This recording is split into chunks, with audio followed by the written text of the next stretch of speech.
며칠 전 폴리텍 대학에서 인천중앙병원으로 가는 길을 지나면서 저도 모르게 환호성이 나왔습니다. 그 이유는 길 좌우에 있는 은행나무의 잎이 아주 노랗게 물들었기 때문입니다.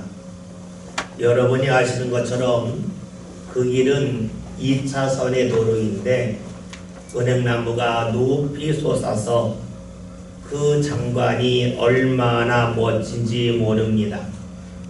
매년 가을이면 우리는 멋진 단풍을 봅니다. 우리가 알고 있듯이 가을에 단풍이 드는 이유는 나무가 겨울을 준비하기 위하여 잎으로 가는 물과 영양분을 차단하기 때문입니다. 이렇게 물과 영양분이 차단되는 가운데 나뭇잎은 때로는 붉게, 때로는 노랗게, 때로는 연갈색으로 변합니다. 가을에 멋진 단풍이 들기까지는 나무에서 잎이 나는 봄이 있었고 또 잎이 자라는 여름이 있었기 때문입니다. 가을에 멋진 단풍을 볼 수 있는 이유는 봄과 여름이 있었기에 가능합니다. 달리 말하면 오늘의 아름다움은 어제와 그제가 있었기에 가능합니다. 그렇습니다. 어제와 오늘은 항상 이어집니다. 어제와 오늘이 이어진다고 하는 것은 오늘이 있기까지 어제가 있었고 어제에 어제가 계속해서 쌓였다는 것을 말합니다. 그렇습니다. 오늘은 어제가 쌓인 결과입니다. 어제와 오늘이 끊어지지 아니한다는 것이지요. 하나님이 만드신 자연은 과거와 현재를 늘 이어가게끔 합니다. 과거는 지나가는 것이 아니라 쌓이는 것임을 하나님이 만드신 자연이 우리에게 알려주고 있습니다. 단풍을 통하여 알 수 있듯이 쌓인 과거가 있기 때문에 오늘의 아름다움이 있습니다. 그러하다면 오늘 우리들의 삶이 아름다워질 수 있는 길이 어디 있겠습니까? 하나님은 창조하신 자유를 통하여 우리에게 이렇게 말씀하십니다. 어제가 쌓여 오늘이 되고 오늘이 쌓여 내일이 된다.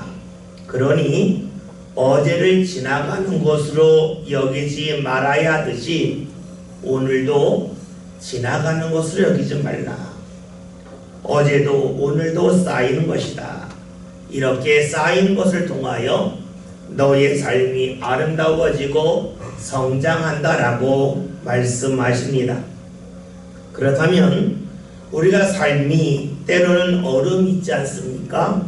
그 어려움을 통하여 우리가 어떠한 자세가 필요하겠습니까? 어려움은 빨리 지나가야 한다라고만 여기는 것이겠습니까? 아니면 어려움을 통해서 벗어나는 방법, 해결하는 방법을 찾아가야 하겠습니까? 어제와 오늘이 이어지고 끊어지지 않기 때문에 어려움은 빨리 지나가야 된다. 속히 지나가야 한다고 하는 것은 바람직하지 아니합니다.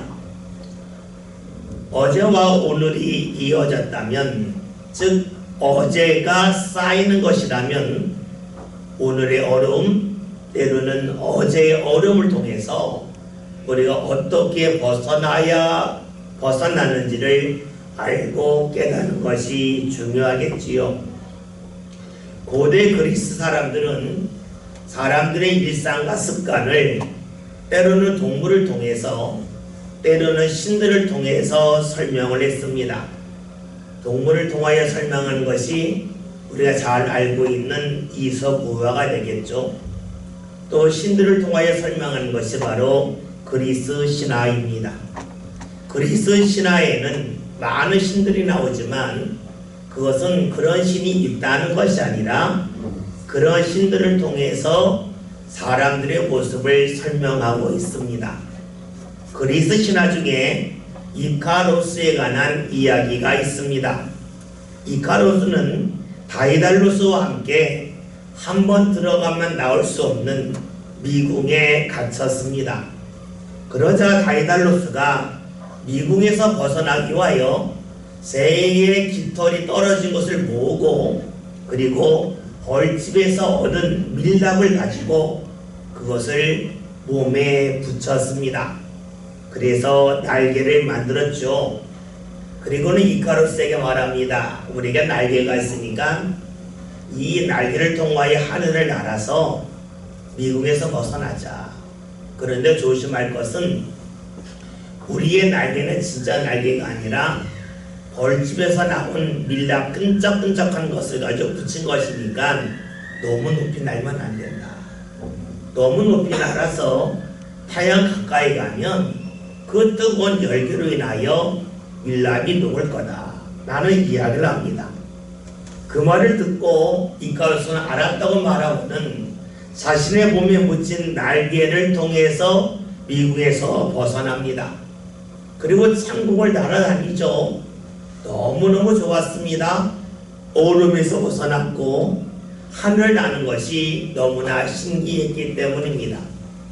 그런 기쁨 속에서 이카로스는 다이달로스의 말을 잊어버립니다. 그래서 하늘 높이 계속 올라가다가 그만 그의 날개가 다 녹아버리고 맙니다. 밀랍이 녹으면서 날개가 떨어졌고 결국 그는 땅으로 추락해서 죽고 맙니다. 이카로스는 다이달로스의 말을 들었습니다. 그러나 어느 순간부터는 그 말을 잊어버렸습니다. 그는 어제 들은 말과 오늘을 이어가지 못했습니다. 이카로스는 얼음에서 벗어나는 데만 관심을 가졌을 뿐이지 얼음이 없으면 좋겠다는 데 내달렸을 뿐이지 어제 들은 말을 오늘로 이어가지 못했습니다. 어제가 쌓여서 오늘이 됨을 잊은 이카로스는 결국 추락해서 죽고 말았습니다. 그렇습니다. 이카로스를 통하여 알 수 있듯이 어제와 오늘을 이어가지 못하는 사람은 추락하고 맙니다. 삶을 쌓이는 것이 아니라 그냥 지나가는 것이라고 여기는 사람은 결국에는 추락합니다. 여러분, 신앙생활은 어떤 것입니까? 우리가 하나님을 만나는 신앙생활은 지나가는 것이겠습니까? 쌓이는 것이겠습니까? 우리가 경험한 하나님의 은혜는 지나가는 것입니까? 쌓이는 것입니까? 우리가 그 답을 잘 알고 있습니다. 신앙과 그리고 우리가 하나님을 경험한 은혜는 지나가는 것이 아니라 쌓이는 것입니다. 그러다면 우리가 듣는 주의 말씀은 어떠하겠습니까? 말씀은 지나가는 것입니까? 삶 가운데 쌓이는 것입니까? 우리가 신앙생활을 바르게 하며 성장한다는 것은 말씀을 지나가는 것을 여기지 않고 말씀의 삶 가운데 하나하나 쌓아가는 것입니다. 그렇다면 우리가 삶 가운데 경험하는 어려움을 어떻게 대하여 내겠습니까? 삶의 어려움이 빨리 지나가기만 바란다면 그 사람은 삶의 어려움을 지우려고 합니다. 즉 어제와 오늘을 이어가지 못하겠죠. 신앙의 사람은 어제와 오늘과 내일 계속해서 우리의 삶을 인도하시는 하나님을 바라보는 사람입니다. 그러기 때문에 신앙의 사람은 어려움을 경험할 때에 그 어려움이 빨리 사라지면 좋겠다 하는 데서 멈추지 아니하고 그 어려움 속에서 나를 인도하시는 하나님의 손길을 바라보며 그 손길을 찾아갑니다. 왜냐하면 신앙의 사람은 어제와 오늘과 내일 계속해서 하나님이 내 삶을 인도하시고 또 함께 하심을 소망하기 때문입니다. 우리 살아가면서 원치 않는 어려움을 경험합니다. 그 어려움 속에서 여러분은 어떻게 반응합니까? 어려움이 빨리 지나갔으면 좋겠다 하십니까? 아니면 그 어려움에서 벗어나는 길을 찾고 계십니까? 다시 말해서 어제와 오늘을 이어가지 못한 이카루스처럼 살기를 원하십니까? 아니면 어제와 오늘을 이어가는 믿음의 사람으로 살아가기를 원하고 계십니까? 오늘 읽은 말씀에서는 신앙의 사람이라고 자부하지만 이카루스처럼 어제와 오늘을 이어가지 못하는 사람이 나옵니다. 말씀 읽기 시작하죠. 24절에 있는 말씀을 함께 보겠습니다. 하나님이 육체에서 죽기만 나서 하나님의 것으로 물들로 말미암아 고난을 당하더라. 아멘. 말씀을 통하여 알 수 있듯이 배를 타고 항해하는 이들이 큰 파도가 일어나자 고난을 당하고 있습니다. 본문에서 바람을 큰 파도를 만난 사람들은 예수님의 제자들입니다. 우리가 익히 알고 있듯이 예수님의 제자들 중에는 어부 출신이 상당히 많이 있습니다. 어부 출신이기 때문에 언제 바람이 강하게 불지 또 언제 바람이 잔잔할지를 잘 알고 있습니다. 다시 말하면 제자들은 이 갈릴리 호수를 우리가 흔히 하는 말로 하면 손바닥 보듯이 잘 알고 있습니다. 그런 제자들이 밤에 항해를 했다고 하는 것은 그들이 생각할 때에 바람이 적게 불 때라 파도가 치지 아니할 때라 여겼기 때문입니다. 그리고 파도가 친다 할지라도 충분히 감당할 때라고 여겼기 때문입니다. 그런데 오늘 말씀을 보면 그들은 자신들이 예상하지 못한 큰 파도를 만납니다. 다시 말하면 그들의 예상이 어긋났다는 겁니다. 생각하지도 않았던 일이 일어났기 때문에 어려움을 겪는다 하는 것입니다. 여러분, 제자들만 그러하겠습니까? 우리의 삶도 크게 다르지 않죠. 삶의 어려움은 예상하지 못했던 곳에서 일어납니다. 속담에 있는 것처럼 우리가 경험하는 대부분의 어려움은 믿는 도끼에 발등 찍힐 때입니다. 이럴 줄 몰랐다 하는데 그런 일이 생기기 때문에 어려움을 겪겠죠. 이러한 어려움 속에서 제자들에게 어떤 일이 일어납니까? 25절, 26절을 함께 봅니다. 왕성에 예수께서 바다로 걸어서 제자들에게 오시니 제자들이 그가 바다로 걸어오심을 보고 놀라 유명이라 하며 무서워하여 소리치고는 말씀을 보면 예수님께서 그들에게 다가오셨습니다. 그런데 제자들은 예수님을 예수님으로 알아보지 못하고 유령으로 여겼습니다. 왜 그랬을까요? 오늘 말씀에서는 예수님이 다가온 시간이 밤 4경이라고 우리에게 알려줍니다. 당시 이스라엘 사람들 지배했던 로마 사람들은 오후 6시부터 오전 6시까지 12시간을 넷으로 구분해서 밤 1경, 2경, 3경, 4경 불렀습니다. 그러니까 밤 4경이라고 하는 것은 오전 3시부터 6시가 되겠죠. 앞이 잘 보이지 않을 때입니다. 그러니까 우리가 합리적으로 추론한다면 제자들이 예수님을 유령으로 여긴 것은 어두워서 앞을 잘 보지 못했기 때문입니다. 그런데 여러분, 어둡기 때문에만 제자들이 예수님을 유령으로 여겼겠습니까? 물론 그럴 수도 있겠지만 다르게 볼 수도 있습니다. 앞에서 보았던 것처럼 제자들은 예상하지 못한 큰 파를 만나면서 고난을 당했습니다. 어려웠습니다. 힘들고 지쳤습니다. 보통 때라면 예수님을 잘 알아보겠지만 힘들고 지쳤기 때문에 보통 때 알아볼 수 있는 예수님을 알아보지 못했다고 볼 수 있습니다. 여러분 그렇지 않습니까?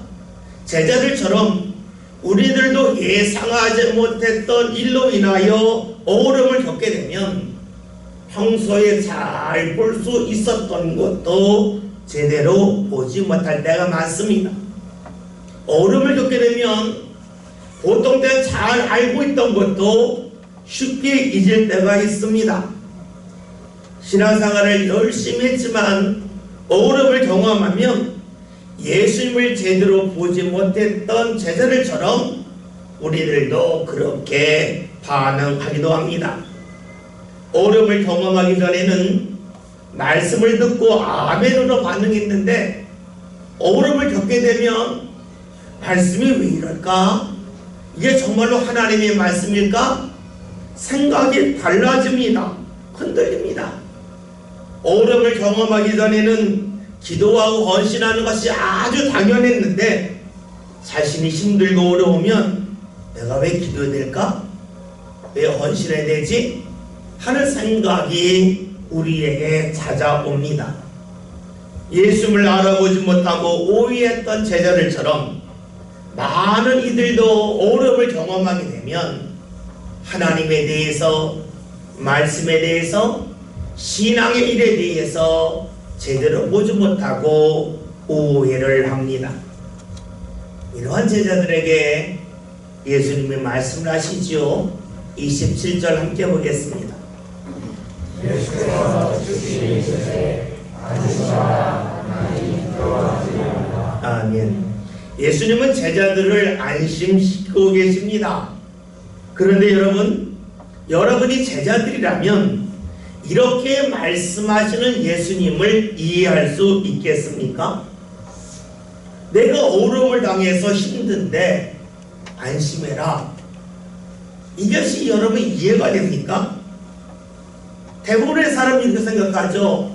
정말로 주님이라면 내가 힘들어서 내가 안절부절하지 못할 때에 나를 안심시킬 게 아니라 내 삶의 힘든 문제를 해결해 주시면 될 것을 왜 그 문제를 해결하지 않고 나에게 안심하라고 말씀하시는가? 이해하기 힘들어합니다. 정말로 예수님이라면 파도를 잔잔케 하셔서 나로 하여금 자연스럽게 안심하게 하셔야지. 여전히 파도는 치고 있는데 나보고 안심하라니 이게 과연 주님이 나에게 하실 말씀일까 하는 생각을 합니다. 여러분 그렇잖아요. 우리가 힘든 일을 경험할 때에 우리가 주님 앞에 무엇을 구합니까? 힘든 거 지나가게 해주세요. 힘든 거 사라지게 해주세요 라고 기도하지 않습니까? 건강하지 못한 사람은 건강을 위하여 구하죠. 물질로 어려운 사람들은 물질에서 내가 더 이상 어려움당하지 않고 물질로 풍요롭기를 구합니다. 앞길이 잘 보이지 않는 진로의 어려움을 겪는 이들은 앞길이 환히 열리기를 구합니다. 그런데 그런 여러분에게 주님이 오셔서 안심해라 라고 말씀하신다면 여러분 어떻게 반응하겠습니까? 주님, 제게 급한 것은 제가 안심하는 게 아니라 제가 건강해지는 거고 제가 물질로 풍요해지는 것이고 제 진로가 열리는 것입니다 라고 말하지 않겠습니까? 오늘 본문에서 예수님이 제자들이 파도 때문에 어려움을 겪고 있는데 주시는 말씀은 내가 파도 잔잔하게 하겠다 하지 아니하시고 안심하라 라고 말씀하십니다. 생각해 봅시다. 이런 말씀을 하시는 예수님께서는 제자들이 무엇을 원하시는지 아셨겠습니까? 모르셨겠습니까? 당연히 아셨겠죠. 그런데 왜 그렇게 일하셨겠습니까? 그렇게 말씀하셨겠습니까? 예수님이 원하신 것은 어려움이 지나가는 것이 아닙니다. 어려움을 통해서 제자들 자신이 변화되기를 원하시는 겁니다. 즉 어려움 있는 오늘과 내일을 분리시키는 것이 아니라 오늘과 내일을 이어가기를 원하시는 것이 바로 예수님이십니다. 어려움이 있기 때문에 예수님을 잊어버리는 것이 아니라 어려움 속에서도 예수님을 기억하며 소망하기를 주께서 원하고 계십니다.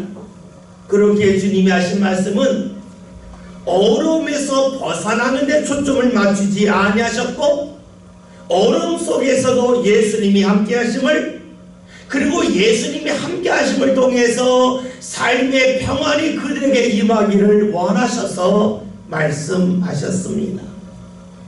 그렇습니다. 주님이 함께 하심을 통해서 우리가 어려움이라고 하는 상황에 끌려다니지 아니하고 그 상황 속에서 자유로워지기를 주께서 원하셨던 것입니다. 이러한 주님에게 베드로가 말을 하지요. 28절에 있는 말씀을 함께 봅니다. 베드로가 대답하여 이르되 주여 만일 주님이시거든 나를 명하사 물 위로 오라 하소서 하니. 아멘. 지금 베드로가 한 말은 대단한 말입니다. 왜냐하면 베드로는 상황의 변화를 구하지 않고 자신의 변화를 구했기 때문입니다. 주님, 파도 때문에 어려우니까 파도 잔잔하게 해주세요. 상황의 변화를 구하지 않았습니다. 자신의 변화를 구하고 있습니다. 여러분, 이러한 간구를 주께서 원하셨겠습니까? 원하지 아니하셨겠습니까? 주님께서 세상에 오신 이유는 우리가 잘 알고 있듯이 죄에서 우리를 구원하기 위함입니다. 이러한 주님의 모습을 보면서 사람들은 말할 수 있습니다. 뭐하러 죄에서 구원하러 오십니까? 죄를 없애시면 되죠. 다시 말하면 내 변화가 아니라 상황을 바꿔주시면 되지 뭐하러 나를 변화시켜 주십니까? 라고 말할 수도 있을 겁니다. 근데 여러분, 주님은 우리의 상황이 아닌 우리 자신을 변화시키기 위하여 세상에 오셨습니다. 주님이 원하시는 것은 우리의 변화이지 우리 상황의 변화가 아니었습니다. 예수님은 상황의 변화를 위하여 십자가를 지신 것이 아닙니다. 우리 자체의 변화를 위하여 십자가를 지셨습니다. 그렇기에 베드로의 간구는 신앙적입니다. 그가 간구한 것이 파도가 잔잔해지는 것이 아니라 상황이 변하는 것이 아니라 자신의 변화를 구했기 때문이지요. 그러니 주께서 응답을 하시지요. 29절 함께 봅니다. 오라 하시니 베드로가 배에서 내려 물 위로 걸어서 예수께로 가되. 아멘. 예수님은 그런 베드로의 간구를 들으시고 말씀하시죠. 네가 말한 대로 오라라고 말씀하십니다. 그러자 베드로는 물 위를 걷습니다. 걸을 수 없었던 곳을 걷습니다. 할 수 없었던 것을 하게 됩니다. 언제입니까? 주님 앞에 상황이 아닌 자신의 변화를 구했을 때입니다. 베드로는 할 수 없는 것을 합니다. 즉 물 위를 걷습니다. 그 이유는 베드로의 능력이 갑자기 향상됐기 때문이 아닙니다. 없던 능력이 생겼기 때문이 아닙니다. 주의 말씀을 믿고 따랐기 때문입니다. 이런 베드로가 어떤 일을 경험을 합니까? 30절 함께 봅니다.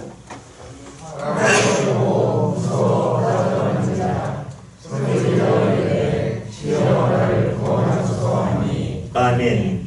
베드로는 물을 걷다가 바람을 봅니다. 그 순간 그는 무서웠고 물속으로 빠져 들어갔습니다. 생각해 봅시다. 물 위를 걷던 베드로와 물속으로 빠져 들어간 베드로의 차이가 어디 있습니까? 주님을 보는 것과 주님을 바라보지 않고 바람을 보는 데 있습니다. 베드로는 말씀을 믿는 가운데 할 수 없는 일을 했습니다. 그런데 얼마 지나지 않아서 주의 말씀을 기억하지 않고 지나가는 바람을 봅니다. 말씀이 아닌 바람에 초점을 맞춥니다. 그 순간에 베드로는 말씀을 잊어버립니다. 말씀이 사라졌습니다. 시간이 지나면서 베드로는 주의 말씀을 자신의 인생에서 걸러냈습니다. 말씀을 믿고 걸었습니다. 말씀을 믿고 따랐던 모습을 베드로는 이어가지 못할 때에 물속으로 빠져 들어갔습니다. 어제와 오늘을 이어가지 못할 때에 그는 물속으로 빠져 들어갔습니다. 베드로가 어려움에서, 즉 풍랑 있는 그곳에서의 두려움에서 벗어난 이유는 주님을 향한 믿음이 있었기 때문입니다. 그런데 그 믿음을 이어가지 못했습니다. 말씀을 통해서 어려움에서 벗어났습니다.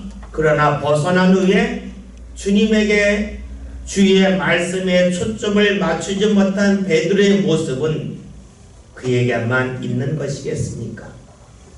오늘 우리들에게도 있음을 우리는 잘 알고 있습니다. 어려움에서 벗어나는 데만 초점을 맞출 뿐이지 어려움에서 어떻게 벗어났는지 그 길과 방법을 잊기 때문입니다. 즉 어제의 은혜와 오늘의 삶을 이어가지 못합니다. 그래서 믿음으로 인하여 갈 수 없었던 길을 걸어갔던 베드로이지만 믿음을 걸러내는 가운데 그는 넘어지고 쓰러지고 맙니다.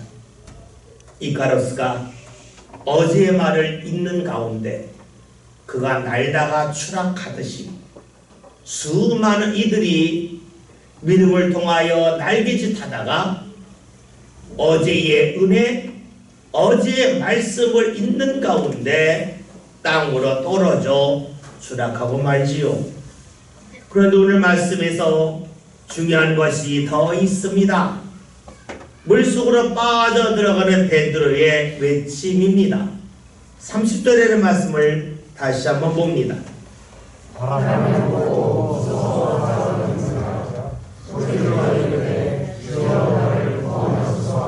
아멘.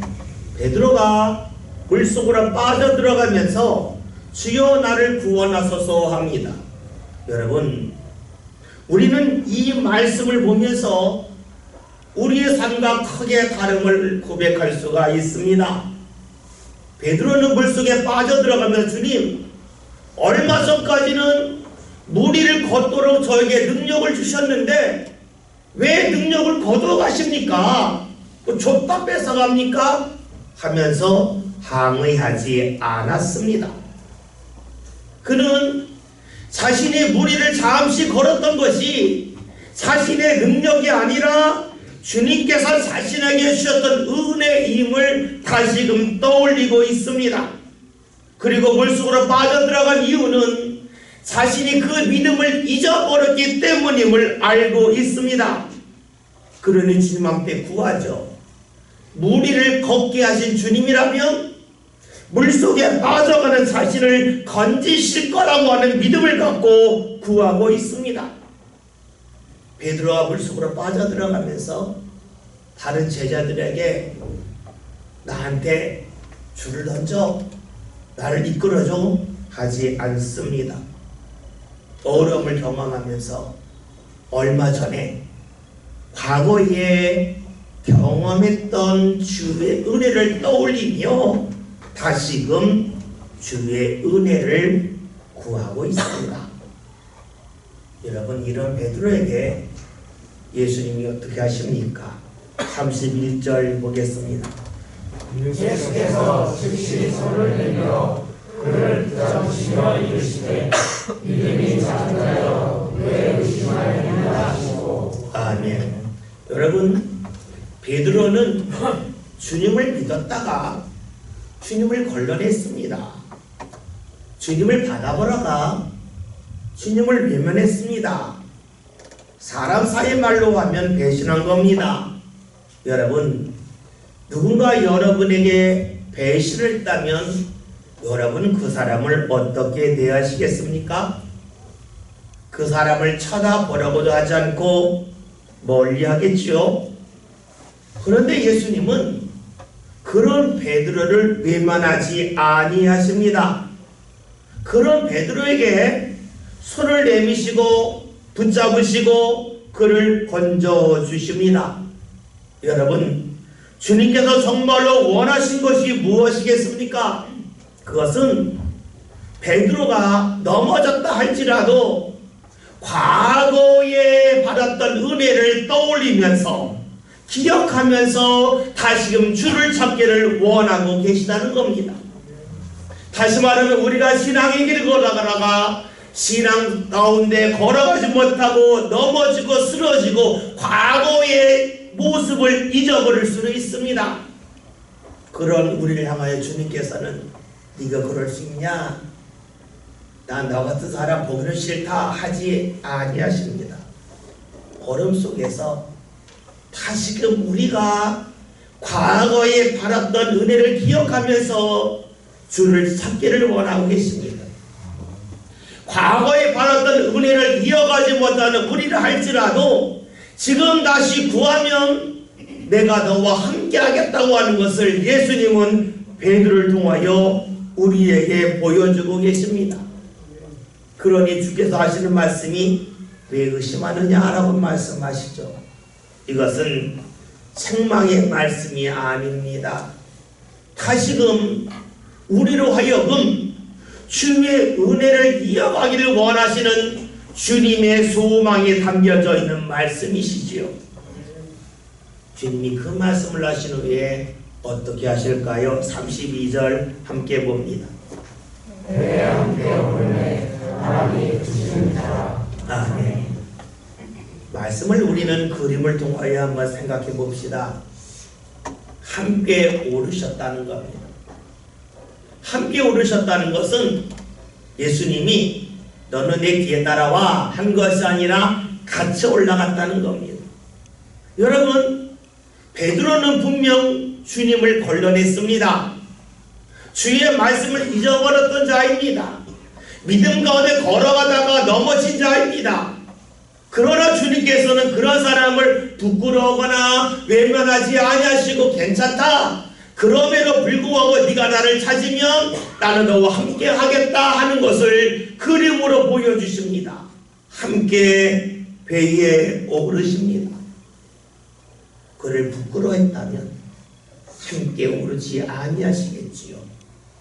주님은 그가 넘어졌지만 다시 과거에 받았던 은혜를 떠올리고 그 은혜를 오늘의 삶으로 이어가려고 할 때에 그와 함께 배에 오르셨습니다.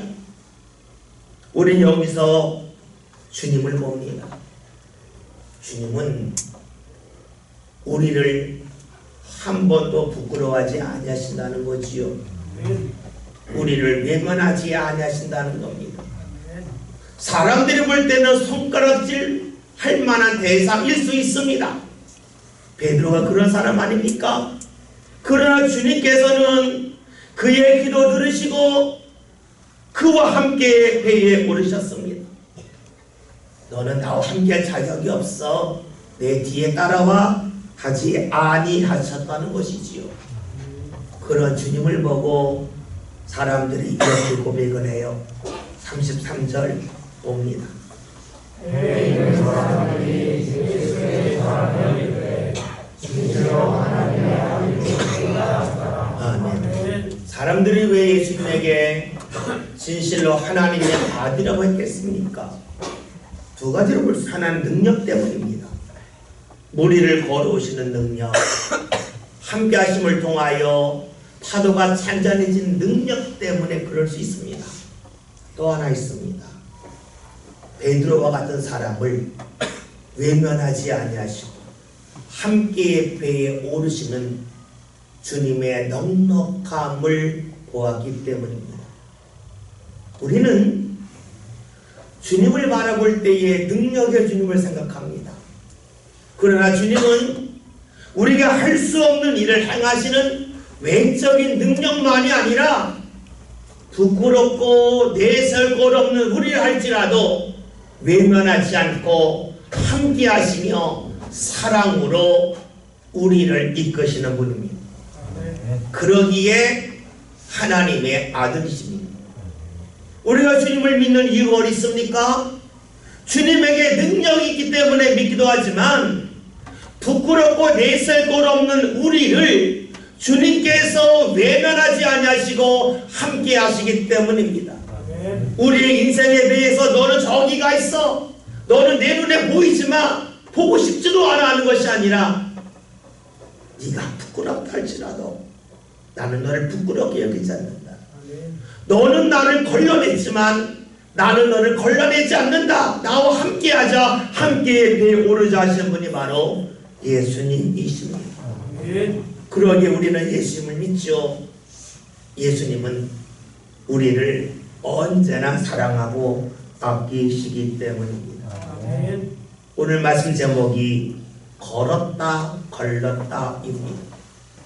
베드로는 믿음 가운데 걸었습니다. 은혜를 받았습니다. 그러나 은혜를 깊게 경험하고 체험했음에도 불구하고 얼마 지나지 않아서 주의 말씀을 걸러냈습니다. 주님을 걸러냈습니다. 말씀을 걸러냈습니다. 그러나 주님은 베드로를 걸러내지 아니하셨습니다. 그가 과거에 받았던 은혜를 기억하며 오늘 주님을 찾을 때에 그와 함께 하시며 그를 다시금 세워주셨습니다. 사람들 앞에서 고개 숙일 수밖에 없는 베드로를 주님께서 함께 하심을 통하여 그의 떨궈져 있는 고개를 들게 해 주셨습니다. 여러분, 그렇기에 우리가 주님을 믿는 것 아닙니까? 내가 믿음 거리에 늘 승리하는 것이 아니라 믿음 가운데 일어났다 넘어지고 또 일어나다 넘어지기 반복됨에도 불구하고 우리를 걸러내지 아니하시고 우리와 함께 하신 분이 바로 주님이십니다. 그러기에 저와 여러분이 주님 앞에 나올 때에 이것저것 여러분 생각하지 맙시다. 내가 지금까지 잘못 살아왔는데, 내가 지금까지 주님을 멀리 왔는데 내가 어떻게 주님 앞에 나올 수가 있어? 기도하려고 하는데 얼굴 부끄러워 기도하지 못하겠네. 그러지 맙시다. 나는 주님을 걸러낼 때가 있지만 주님은 나를 걸러내지 아니하십니다. 그 주님을 향하여 저와 여러분이 주님 앞에 마음껏 달려나오는 가운데 주께서 저와 여러분과 함께 우리의 인생의 배에 오르시고 우리의 삶을 잔잔케 해주시는 은혜 역사 삶 가운데 나타날 수 있기를 주님의 이름으로 기원드립니다.